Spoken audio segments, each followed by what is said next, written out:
ध्यान दीजिएगा, उत्पत्ति के आधार पर शब्द भेद 4 प्रकार के होते हैं मित्रों। उत्पत्ति को हम जन्म, स्रोत या इतिहास तीनों बोल सकते हैं। देखिए वो 4 प्रकार के कौन कौन से होते हैं मित्रों। पहला है तत्सम, दूसरा है तद्भव, तीसरा है देशज, चौथा है विदेशज। अब तत्सम के बारे में जानेंगे मित्रों। तत्सम 2 शब्दों से मिलके तत् और सम से मिलके बना है, जिसका अर्थ होता है उसके समान। फिर आते हैं तद्भव। तद्भव मित्रों 2 शब्दों से मिलके बना है, तत् धन भव, जिसका अर्थ होता है उससे उत्पन्न या उससे बना हुआ। फिर आते हैं मित्रों देशज। देशज शब्द वे होते हैं, देश और जा 2 शब्दों से मिलके बना है। जा का मतलब होता है जन्म, तो इसका अर्थ होता है देश में जन्मा। जो शब्द देश में जन्मा हो उसे देशज कहते हैं। फिर आते हैं मित्रों विदेशज पे। विदेशज 2 शब्दों से मिलके बना है, विदेश और जा से। विदेश का मतलब पराया देश और जा मतलब जन्म, मतलब विदेश में जन्मा शब्द जो होता है वो विदेशज होता है। फिर आते हैं मित्रों लास्ट पर इसके तत्सम के बारे में जानते हैं। तत्सम संस्कृत के शब्द होते हैं और तद्भव संस्कृत के ही रूप परिवर्तित शब्द होते हैं।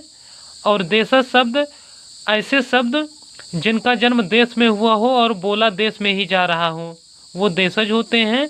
विदेशी शब्द मित्रों वो होते हैं विदेश में जन्मा किंतु हमारे देश में बोला जाने वाला शब्द ही विदेशज शब्द कहलाता है।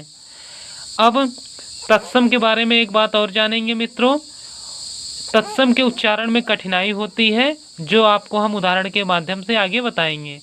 फिर है तद्भव। तद्भव के उच्चारण में मित्रों सरलता रहती है। अभी कुछ शब्द आपके सामने हम प्रस्तुत करेंगे तद्भव, तत्सम और देशज विदेशज के, उसमें आपको बताएंगे।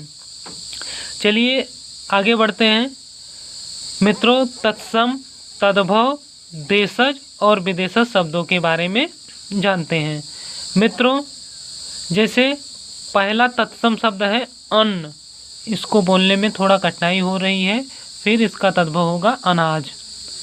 फिर है एकल, एकल का होगा अकेला। फिर है अछोर, अछोर का होता है अखरोट। फिर है अछवाट, अछवाट का होता है अखाड़ा। फिर है अग्रहायन। मित्रों ध्यान दीजिएगा, अग्रहायन, यहाँ पे हमारी जुबान थोड़ा रुक रही है और इसी का तद्भव रूप हम बोलते हैं अगहन, तो सरलता से बोल सकते हैं।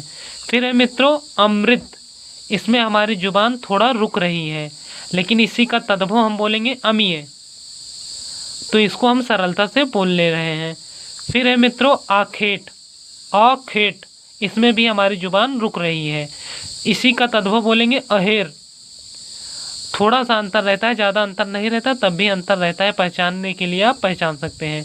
फिर है अलग्न, इसमें भी हमारी जुबान में बोलने में रुकावट आ रही है, उच्चारण में रुकावट आ रही है, इसका तद्भव बोलेंगे अलग। फिर आगे ऐसे है अष्टादश, इसमें भी जुबान रुक रही है, इसका होगा 18। इसी प्रकार आगे भी कुछ शब्द हैं, वो आपको मैं बताता चलता हूँ। जैसे आद्रक, इसका तद्भव होगा अदरक। आश्चर्य, इसका होगा अचरज। अट्टालिका, इसका होगा अटारी। आकार्य, इसका होगा आकाज। अंधकार, इसका होगा अंधेरा। फिर आते हैं मित्रों देशज शब्दों पे। तो कुछ महत्वपूर्ण देशज शब्द जो इम्तहान में या परीक्षा में पूछे गए हैं, विगत वर्षों में पूछे गए हैं, उसको हम आपके सामने प्रस्तुत करते हैं। ध्यान दीजिएगा, जैसे है खिड़की, पगड़ी, डोसा, इडली, चप्पल, डिबिया, चिड़िया, पटाखा, कपास, परवल, सरसों, खिचड़ी, लोटा और झरोखा। यह मित्रों देशज शब्द हो गए। फिर आते हैं मित्रों विदेशज। एक बात और ध्यान दीजिएगा मित्रों, विदेशज के अंतर्गत जितने भी हम शब्द बताएंगे सारे के सारे फारसी शब्द हैं। इसमें सिर्फ फारसी शब्दों को हमने लिखा है और आगे की वीडियो में और सारे शब्द आपको विस्तृत रूप से बताएंगे।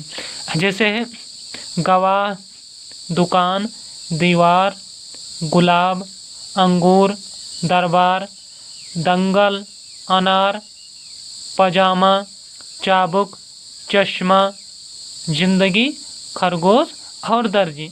ये सारे के सारे मित्रों विदेशी शब्द हैं, लेकिन इनका प्रयोग हमारे देश में भी हो रहा है, हमारे हिंदी भाषा में भी हो रहा है, तो इसलिए बोलचाल की भाषा में भी हो रहा है। परंतु इनका जन्म पुर्तगाल मतलब दूसरे देश में हुआ है, इसलिए इसे विदेशी शब्द कहते हैं। तो नहीं, फारसी के शब्द हैं। तो ये इतना, तो इसके बारे में सामान्य